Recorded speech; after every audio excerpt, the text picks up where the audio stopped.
Bom, finalmente terceiro ano do ensino médio, sobretudo o terceiro ano A, do qual sou paraninfo ou orador. Paraninfo.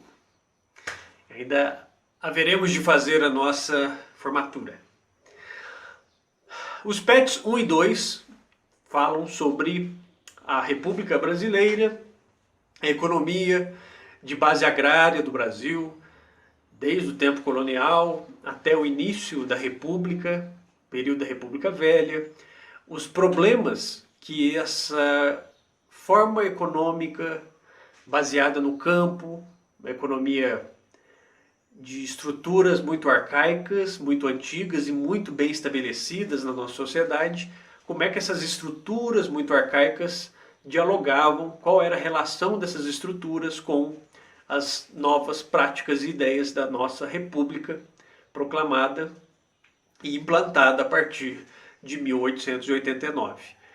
O PET 1 e 2 destacam, principalmente o 1, destacam uma série de movimentos sociais, urbanos e rurais.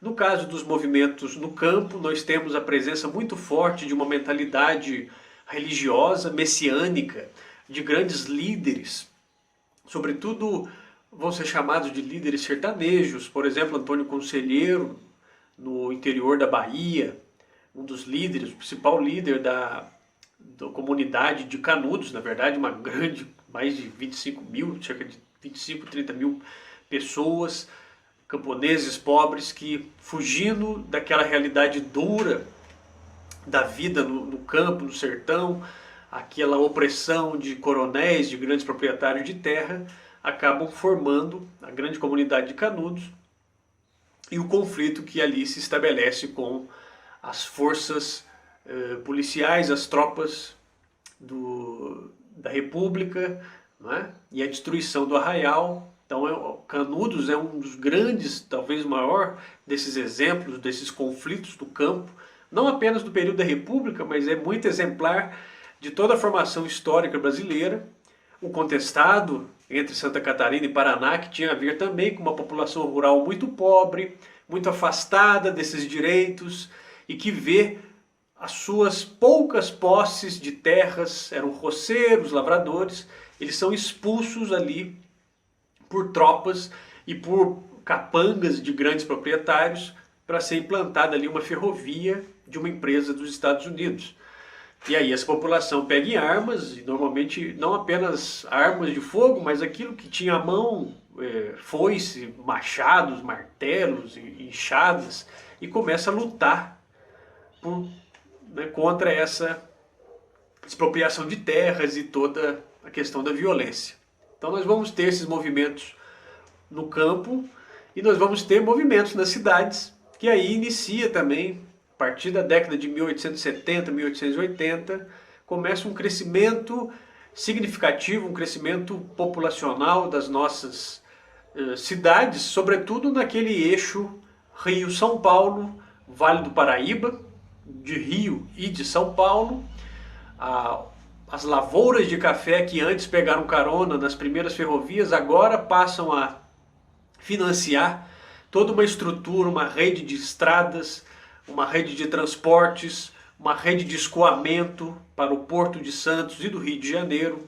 Isso avança ao sul de Minas Gerais, nós vamos ver também a integração da região sul de Minas Gerais ao Vale do Paraíba, sobretudo de São Paulo. Então nós temos aí a formação de um eixo e a mudança de cara do Brasil, de uma sociedade muito agrária, muito rural, para uma sociedade urbanizada, para uma sociedade em que surgem novas classes, novos grupos sociais, uma camada média que vai se ampliando, uma classe industrial, empresarial, que não mais é ligada ou não é mais tão ligada ao campo, classe de industriais com uma mentalidade verdadeiramente liberal ou capitalista, mais moderna, porque o nosso capitalismo é um capitalismo muito patrimonialista, um capitalismo que vive muito ligado à ideia do Estado, ao uso e abuso do Estado para seu benefício próprio, mas ali você vai ter a formação de uma burguesia brasileira mais moderna, São Paulo vai ser esse grande centro irradiador desse capitalismo brasileiro, e homens como, por exemplo, o Barão de Mauá, Irineu Evangelista, que era gaúcho e foi viver ao Rio de Janeiro, ainda novo. Uma biografia muito exemplar desse período de industrialização brasileira, da pauta de exportação, muito baseada no café, mas que já trazia uma série de mudanças importantes, significativas.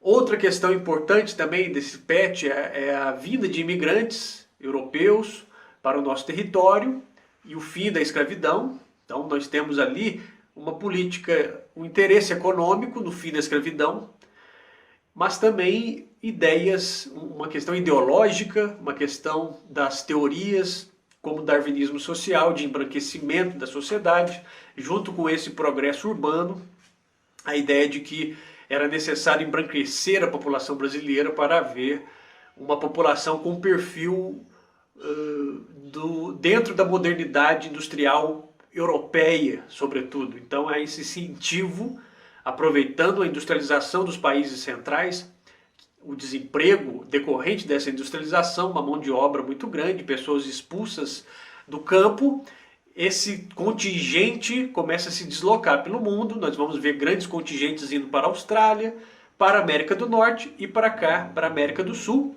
E nessa leva nós vamos ter, sobretudo, italianos e alemães e, em menor número, portugueses, espanhóis, poloneses, outros povos do leste europeu, povos do Oriente Médio, sírios, turcos, libaneses. Vamos ter uma chegada, sobretudo, a partir de 1910, 1920, e japoneses também, como parte integrante desse grande pacote mundial da industrialização.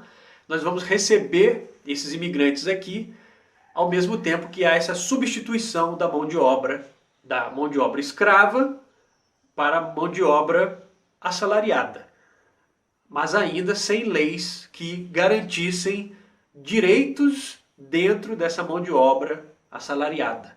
Então nós vamos ver aí também uma série de problemas, como por exemplo, grupos de imigrantes que sofrem exploração, grupos de imigrantes que eram sujeitados como os escravos eram anteriormente, em grandes lavouras, do interior de São Paulo, do Paraná, parte do Mato Grosso do Sul.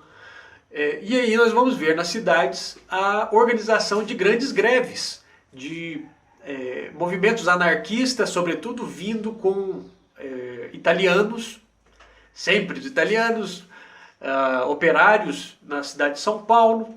Nós vamos ver em menor grau isso ocorrer no Rio de Janeiro, revoltas populares mais organizadas, como por exemplo a questão da revolta da vacina, a expulsão da população da região central do Rio de Janeiro e os abusos de autoridade tomados pelo poder público e por homens da República. Então a revolta da vacina, que é uma revolta social, não necessariamente apenas contra a aplicação da vacina, mas pela questão da violência como isso é feito e da forma como é feita a tentativa de vacinação, a política de higienização, a limpeza e a reforma urbana e modernização das cidades, expulsando os pobres, ou seja, a criminalização da pobreza, muito dentro das ideias do malthusianismo. Depois vocês procurem o malthusianismo, que hoje em dia nós carregamos muito dessas ideias ainda. As revoltas nas forças armadas, como por exemplo a revolta da Chibata de 1910 contra os maus tratos sofridos por militares de menor patente, em sua maioria havia brancos pobres, mas principalmente mestiços e mulatos. O tenentismo na década de 1920, militares de média e baixa patente, alguns setores da classe média, desse empresariado urbano, insatisfeitos com os rumos da República Brasileira, que era uma república voltada para o poder dos latifundiários, proprietários de terras, os chamados coronéis. Apesar de ser chamados coronéis, não é um título militar. Estes coronéis integravam, boa parte deles, a chamada Guarda Nacional, mas é justamente isso, é a ausência de um poder público realmente republicano transformava essas forças políticas da República em algo privado. Ou seja, na prática, esses coronéis, esses senhores proprietários de terras, eram os senhores da nossa República, eram os senhores da coisa pública. Eles mandavam nos seus territórios, nas suas regiões, nas suas localidades, nas suas municipalidades. Se eles não eram os políticos, o prefeito, o juiz, eles elegiam, ou seja, a política do compadrio, a política da sujeição da população às vontades desse coronel, que é o clientelismo, ou seja, havia eleições, eram eleições, o voto não era um voto universal, era um voto censitário, havia uma lista dizendo aqueles que poderiam votar, que tinha uma série de exigências. Primeiro, o voto masculino, as mulheres estavam de fora, analfabetos estavam de fora, havia religiosos estavam de fora, ou seja, havia uma série de critérios para ser eleitor, então nem todo mundo podia votar. E segundo, havia muitas fraudes, o voto era aberto, então imagina como era essa situação das votações. Em novelas, normalmente novelas de época, nós vamos ver cenas em que essa prática do clientelismo e do compadrio estão ali às claras, porque era assim que ocorria. Então a República ela traz uma ideia de modernização, mas com velhas práticas políticas, velhos vícios como a compra de votos, a pressão, a intimidação, a promessa de trocas de favores, daí essa ideia do compadrio.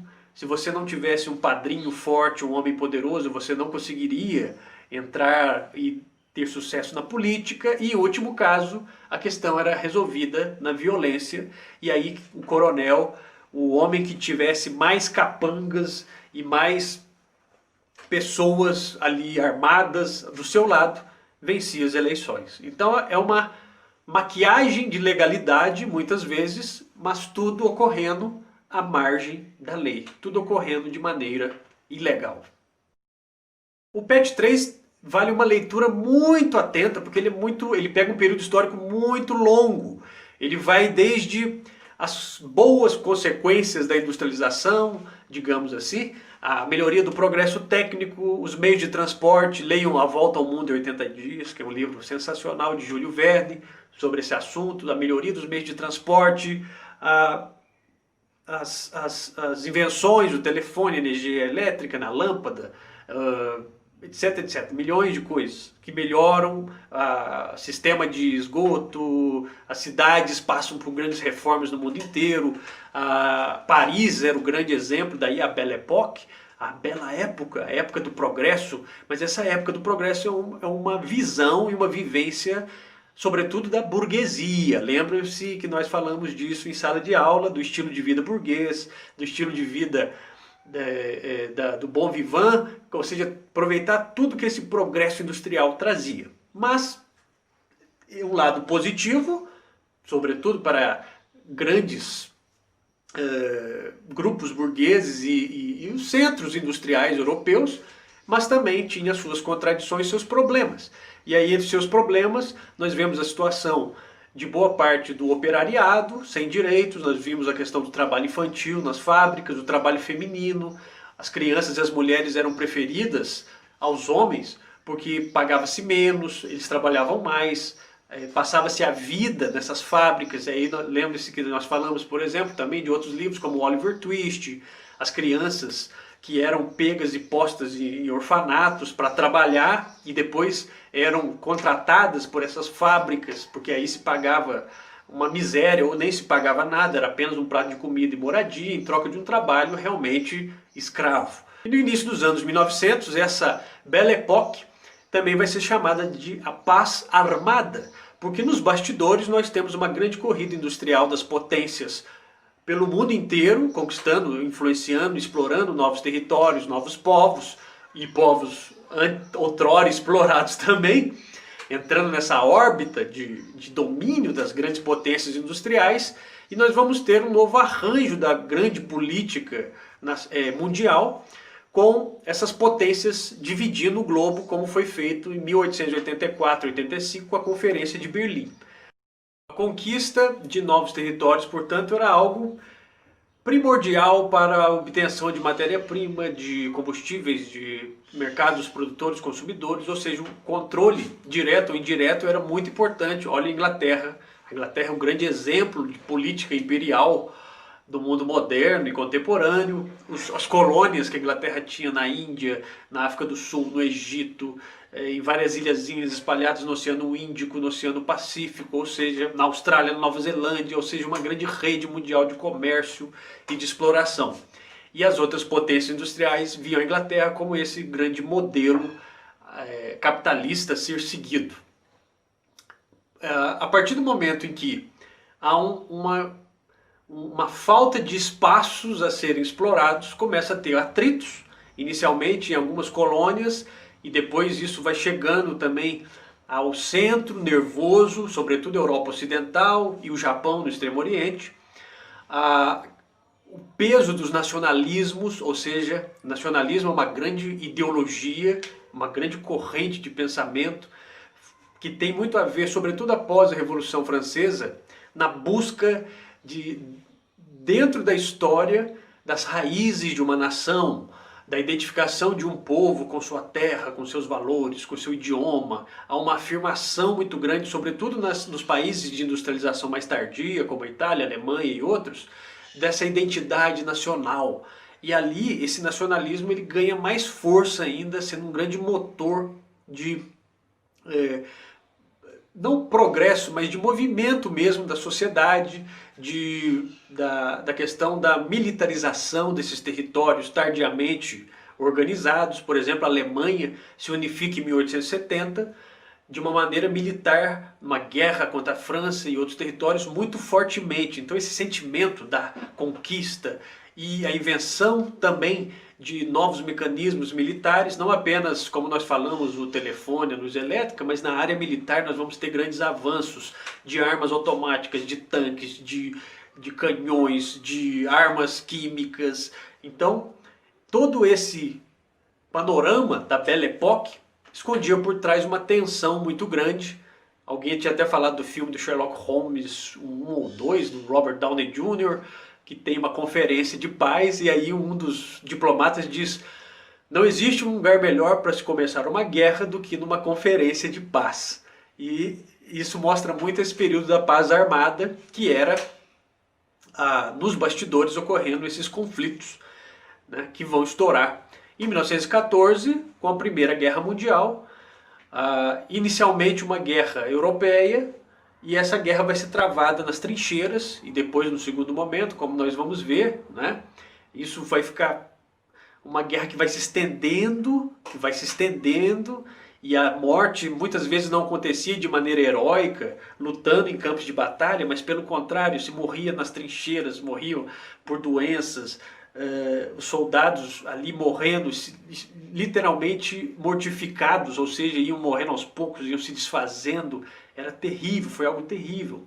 E a Primeira Guerra Mundial ela termina sem um grande vencedor, termina numa espécie de um empate, mas a grande derrota, sem dúvida, foram daqueles países que estavam correndo atrás dessa industrialização e da vitória militar que lhes garantiria uma supremacia sobre os demais. Então, como não houve um vencedor, né, portanto, os países que iniciaram a guerra nessa busca foram os perdedores, sobretudo a Alemanha. E a Alemanha foi responsabilizada no Tratado de Versalhes de 1919, obrigada a pagar uma indenização altíssima, que não era capaz de pagar, além da perda de territórios, ou seja, foi considerada por boa parte do exército, das forças armadas alemãs e uma parte do povo alemão como uma grande humilhação. E ali começa um sentimento que vai desembocar no nazismo na década de 1930. Mas antes da Alemanha, na Itália, esse mesmo sentimento e essa situação muito semelhante vai na década de 20, a partir de 22, 23, 24, 25, a formação do Partido Fascista Italiano, Benito Mussolini, e o seu programa, o seu ideal de extrema-direita, colocado, né, em vários tópicos, em várias práticas que se torna um grande modelo de ditadura de extrema direita, já que há ditaduras de extrema esquerda, o stalinismo, por exemplo, na União Soviética, né? O estabelecimento dessas ditaduras de extrema direita é dado pelo nazismo e pelo fascismo. E, em menor medida, em outros territórios, como o franquismo na Espanha e o salazarismo em Portugal. Então esse é o grande panorama, né, desse período que vai da Belle Époque até o período entre guerras na década de 1930. O que favorece muito essa ascensão do nazismo e do fascismo é a descrença com a democracia burguesa, a descrença com o capitalismo liberal, né, principalmente com a crise de 1929 nos Estados Unidos da América. A crise de 1929, aquela quebradeira de empresas, a quebradeira de estados nacionais. Os Estados Unidos tinham colocado muitos investimentos na Europa após a Primeira Guerra, porque alavancar o mercado consumidor europeu era alavancar o mercado produtor americano. Isso nós vamos ver também com o Plano Marshall na Segunda Guerra, após a Segunda Guerra Mundial. Então os Estados Unidos deixam de investir na Europa, há uma série de problemas econômicos sentidos no mundo inteiro, sobretudo no mundo integrado ao capitalismo nos Estados Unidos e na Inglaterra. E nós vamos ver que essa crise de 1929 é mais um elemento de fortalecimento das ditaduras de extrema direita, mas também de movimentos de esquerda, no caso a União Soviética, com já Joseph Stalin no poder, e em vários partidos comunistas espalhados pelo mundo e grupos de esquerda, como nós vamos ver no Brasil com a ANL e antes um pouco, alguma influência ali no tenentismo na década de 20, ou seja, havia no mundo uma polarização entre esquerda e direita, ou extrema esquerda e extrema direita, e aí a questão é qual caminho esses estados nacionais iriam seguir. No caso dos Estados Unidos, a solução foi mais Estado, mas não a ponto de ser um Estado socialista, mas com algumas políticas sociais, o chamado New Deal do presidente Roosevelt, que se baseavam nas ideias de John Keynes, um economista inglês, daí o nome keynesianismo, uma ideia de tornar o Estado mais regulador e presente na economia, ou seja, uma ideia contrária à ideia do capitalismo liberal, que é liberar a economia, deixar a economia livre, sem interferência ou com uma interferência mínima do Estado, sem regulação ou com uma regulação mínima do Estado, né? Deixar as empresas e o mercado, a economia de mercado, ditarem a economia, enquanto que a economia socialista ela tem a ideia da planificação e do controle pelo Estado. Mas aí vem o keynesianismo, que é essa ideia do Estado que é promotor do desenvolvimento, que o Estado é regulador das relações econômicas, da relação entre bancos e cidadãos, da relação entre bancos, empresas e pessoas físicas. Então o keynesianismo é adotado nos Estados Unidos como uma forma de estimular a volta do emprego, da renda, sem deixar de ser um país capitalista. E aqui Getúlio Vargas vai aplicar partes desse programa, podemos dizer assim, mas muito mais próximo do Estado fascista, porque não nazista, mas fascista. Getúlio Vargas tinha uma certa admiração pela figura de Mussolini, o Estado, da composição do Estado italiano fascista, com a ideia principalmente do corporativismo e do sindicalismo subordinado ao Estado, ou seja, Getúlio se aproxima de sindicatos para controlar sindicatos de trabalhadores. Getúlio se aproxima do povo para ter o povo ao seu lado, e aí passa a ser uma questão de troca. O governo, o Estado brasileiro, cria leis trabalhistas que atendem boa parte da população mais pobre, trabalhadora, e esses trabalhadores enxergam nesse Estado brasileiro uma espécie de grande pai que o ajuda e o mantém na sua luta pela sobrevivência. Então Getúlio, chamado pai dos pobres, e outros vão dizer a mãe dos ricos, né, que também favorecia partes importantes da nossa burguesia, mas Getúlio vai fazer esse jogo de atender a classe trabalhadora, criando não apenas leis trabalhistas, mas, por exemplo, o voto feminino em 1932, né, atendendo amplas parcelas da sociedade, mas num Estado centralizador, e a partir de 1937, abertamente uma ditadura. consequências mal resolvidas da Primeira Guerra Mundial, a ascensão dessas ditaduras, do nazifascismo, o fortalecimento de ideias socialistas pelo mundo, a grande área de influência da União das Repúblicas Soviéticas, o URSS, a União Soviética.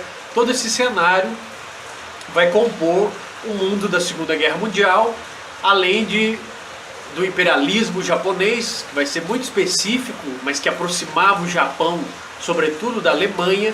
Então nós vamos ver o mundo engolfinhar num grande conflito entre 1939 e 1945, a Segunda Guerra Mundial. Não precisa nem falar da grande violência, da grande matança, das armas de destruição, dos ataques, da xenofobia, o medo, o ódio ao estrangeiro, os crimes contra a humanidade, os campos de concentração, a tortura, a morte em escala industrial, como foi feito nos campos de concentração dos nazistas. Mas procurem, por exemplo, em vários outros lugares do mundo havia essa questão de testes com seres humanos, a questão do racialismo, do racismo científico, essas ideias de superioridade de um povo em cima de outro, que vai acontecer, por exemplo, dos japoneses sobre os chineses, o massacre de Nanquim. Ou seja, nós vamos ver em vários pontos do mundo essas práticas, né? E a Segunda Guerra Mundial termina em 1945 com a vitória dos aliados. O Brasil entra na guerra a partir de 1942, quando em 41, em dezembro, o Japão ataca os Estados Unidos, coloca os Estados Unidos dentro da guerra. Os Estados Unidos até então tinham uma posição de neutralidade, esperavam lucrar com o conflito, esperavam que as potências industriais da Europa se destruíssem, né? E aí os Estados Unidos entram na guerra, lutam ao lado das democracias ocidentais, com a União Soviética. Estados Unidos e União Soviética se tornam os dois grandes vencedores da Segunda Guerra Mundial. E aí há um novo período chamado Guerra Fria, em que o Brasil vai entrar na área de influência dos Estados Unidos da América. Os americanos vão adotar o chamado Plano Marshall, que é um grande despejo de investimentos à Europa Ocidental para alavancar o crescimento novamente da Europa Ocidental, um grande mercado consumidor de seus produtos, estimulando esse mundo capitalista. E o Brasil entra, portanto, nessa área de influência do capitalismo dos Estados Unidos da América. Nas nossas eleições de 45, Getúlio Vargas, muito a contragosto, é deposto do poder, ou é uma deposição branca, ou seja, ele mesmo se retira, mas muito a contragosto, e lança o vencedor da eleição, que era o seu ministro da Defesa, então ministro da Guerra, Eurico Gaspar Dutra. Só que o Dutra alinha-se muito aos Estados Unidos e em 1947 48 coloca o Partido Comunista em ilegalidade, impede que o Partido Comunista dispute eleições. Então nisso é uma mudança significativa em relação ao governo do Vargas, que era um governo nacionalista e um governo que tentava se equilibrar entre várias tendências ideológicas. Então nós vamos ter aí a composição de um jogo de xadrez, Estados Unidos e União Soviética, as duas grandes superpotências, ou seja, não há nada no mundo comparado ao poder militar, econômico e político de União Soviética e Estados Unidos nesse período. Essas duas superpotências vão dividir o mundo entre aqueles territórios, estados alinhados a eles e aqueles, né, inimigos, ou no mínimo vistos com certa distância, né? E os grupos internos desses países também estão nesse universo de influências. Então no Brasil nós vamos ter um alinhamento muito grande da nossa burguesia, dos nossos setores mais conservadores a essa influência, a adesão a esse mundo do capitalismo ocidental, das democracias burguesas, enquanto que há movimentos de trabalhadores, certos movimentos intelectuais que vão se ligar muito ao comunismo soviético, fazendo esse canal, essa ligação, trazendo para cá a existência desses movimentos, vai trazer uma tensão externa para uma tensão interna. Esse diálogo entre essa tensão da Guerra Fria externa com os movimentos internos é que vai dar o tom da política da segunda metade do século XX. Daí se instala entre esses grupos da classe média, boa parte da classe média, de setores mais conservadores, de grandes proprietários, de empresários, né, da média e alta burguesias, o medo do chamado comunismo, o medo do comunismo internacional, que não vinha apenas depois da Segunda Guerra Mundial, existia antes, do próprio governo de Getúlio Vargas, o Plano Cohen, que justifica o golpe de 1937, mas mais fortemente, a partir da década de 50, nós temos 49, Revolução Chinesa, 59, Revolução Cubana, vários movimentos em várias áreas pontuais no mundo, na Península, no Sudeste Asiático, no Vietnã, na Península Coreana. Nós vamos ter uma série de conflitos que não são embates diretos entre as duas superpotências, por isso o nome Guerra Fria, mas que eram fortes sinais dessa tensão. E a década de 60 vai trazer um ápice dessa tensão, sobretudo em 1962, com a crise dos mísseis cubanos, os mísseis soviéticos em Cuba, que poderiam atacar o território dos Estados Unidos da América, o domínio da tecnologia nuclear pelas superpotências, o medo de uma guerra atômica que podia destruir o mundo, acabar com o mundo, acabar com a humanidade, o planeta e tal. Então todo esse medo de uma tensão também tinha reflexos políticos, e nós vamos ver no Brasil, entre 1946 e 1964, sempre essa tensão da aproximação das nossas lideranças políticas da China e da União Soviética, né, visto com muito cuidado por esses grupos citados anteriormente, enquanto que os governos estabelecidos, né, eles tinham uma exigência nacional para colocar em prática, como por exemplo uma série de movimentos sociais, a questão da reforma agrária, a questão do acesso de boa parte da população aos direitos como a educação, a moradia, a emprego, a questão da grande desigualdade de renda que nós temos, que eram pautas, se não do socialismo, mas compartilhada por setores do socialismo, como do Partido Comunista mais radical e de outros grupos mais moderados. Então nós vamos ter aí essa tensão permanente da questão da aproximação e da adoção capitalista, ou de certos movimentos ligados ou acusados de estarem diretamente ligados a interesses estrangeiros, principalmente da União Soviética. O PET 5 traz a discussão do nacional desenvolvimentismo e do liberalismo, que eu já falei em vários vídeos, e em outras séries também aparece isso. A discussão sobre o papel do Estado nacional. Afinal de contas, no século XX nós temos várias experiências políticas, econômicas, e aí entra o debate intenso e cheio de palavrões muitas vezes hoje nas redes sociais e acusações sobre o papel do Estado Nacional. No Brasil nós vamos ter, na República Velha, no início do século XX, um grande liberalismo, no sentido de não haver o papel do Estado como incentivador de atividades econômicas ou do desenvolvimento econômico. Isso ficava à custa de grupos particulares, esses grandes proprietários de terra, os coronéis, etc.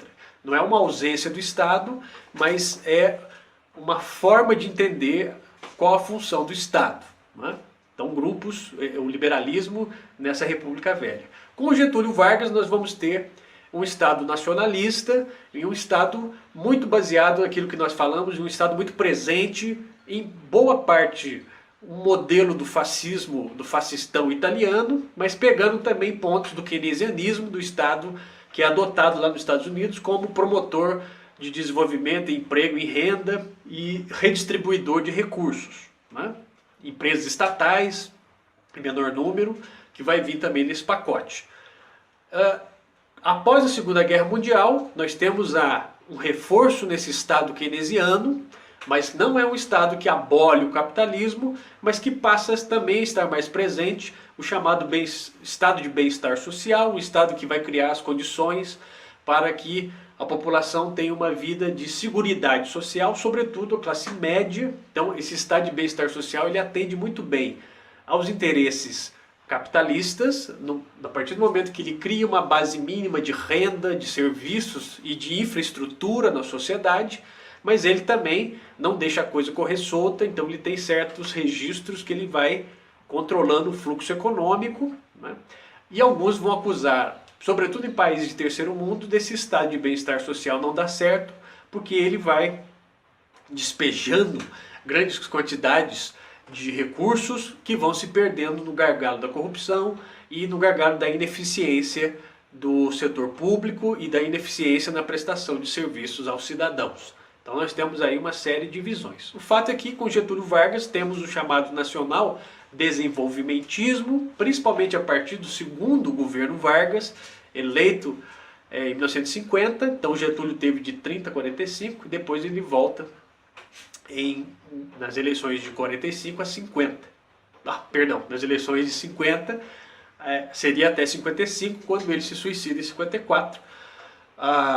Um Estado Nacional Desenvolvimentista, que é levado à frente por Juscelino Kubitschek, a construção de Brasília, as grandes rodovias, aí a gente abandona as ferrovias e vem as grandes rodovias, as grandes obras, né, de infraestrutura pelo país, mas com abertura também ao grande capital internacional, o investimento de empresas, a chegada da indústria automobilística, né? Então nós temos aí as características do Estado Nacional Desenvolvimentista. E por outro lado nós vamos ter o liberalismo, que a partir da década de 1980 passa a ser identificado como neoliberalismo, novo liberalismo, uma nova tendência de Estado mínimo, de crítica ao Estado muito grande, o Estado muito controlador ou muito regulador da economia, a crítica às empresas estatais, consideradas como cabides políticos para empregos, para compadrios, para conchavos, né? A crítica de um capitalismo patrimonialista que nós vamos ter no Brasil, ou seja, no Brasil mesmo boa parte do nosso empresariado liberal não é tão liberal assim. Ele é muito patrimonialista, ou seja, se defende os meus interesses, eu sou contra o livre mercado. Se coloca em risco o meu patrimônio, né, eu sou a favor do Estado resgatar minha empresa em um momento de crise. Então nós não temos aí um liberalismo puro sangue e nem um Estado Nacional Desenvolvimentista também totalmente puro sangue. Nós vamos ter uma série de linhas principais e alguns pontos muito específicos do nosso país em relação a essas teorias, essas grandes teorias e ideias, né? Também presentes no PETs 5 e 6 está a ideia da globalização, que é uma ideia que atende muito bem ao neoliberalismo, no sentido do fluxo de capitais, de investimentos correndo pelo mundo, mas o Estado Nacional não tem mais poder sobre esses grandes fluxos de capitais percorrendo o mundo. Investimentos, de uma hora para outra, uma empresa decide tirar investimentos de um país, quebra aquele país. Imagine um país muito pequeno que depende de uma empresa estrangeira. A questão da mão de obra barata. A gente fala hoje da questão dos produtos chineses. Os produtos chineses são baratos porque tem uma mão de obra muito grande, a mão de obra é barata. Os salários são salários muito pequenos, a questão de até mesmo mão de obra escrava, que nós vemos muitas vezes, mas no capitalismo o que manda é a economia de mercado. Então, se há pessoas interessadas em comprar, elas não se importam nas condições que isso é feito, elas compram porque é mais barato, porque aquele produto as atende. E por outro lado, há aqueles que consideram que é possível haver um sistema capitalista com algumas reformas, como por exemplo o capitalismo consciente, que seria esse de eu só compro um produto se eu souber como ele foi feito, a procedência, se ele atende aos padrões ambientais, se ele atende aos padrões de legislação trabalhista, né? Então nós temos toda uma discussão se o capitalismo é um sistema que merece ser investido ou se é um sistema que deve ser abandonado porque ele é um sistema que só traz coisas ruins. Sobretudo essa visão do capitalismo como sistema único, né?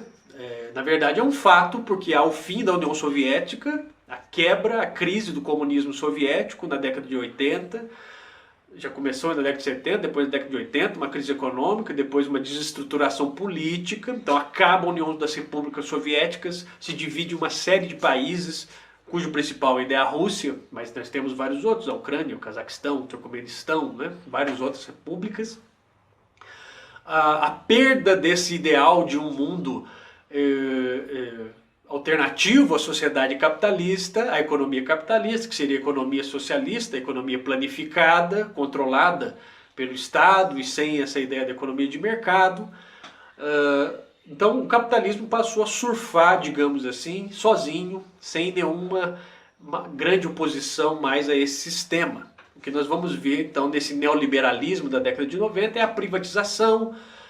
No Brasil nós vamos ver nos governos, sobretudo após a redemocratização, né, a vinda muito forte de empresas estrangeiras e a privatização de setores estratégicos da economia, da telefonia, em setores como mineração, né, energia elétrica. E aí nós vamos ver a chegada desse neoliberalismo aqui e os efeitos da globalização cada vez mais perto de nós. Mesmo vivendo em cidade pequena, nós vivemos isso, diria, o tempo todo, hoje em dia.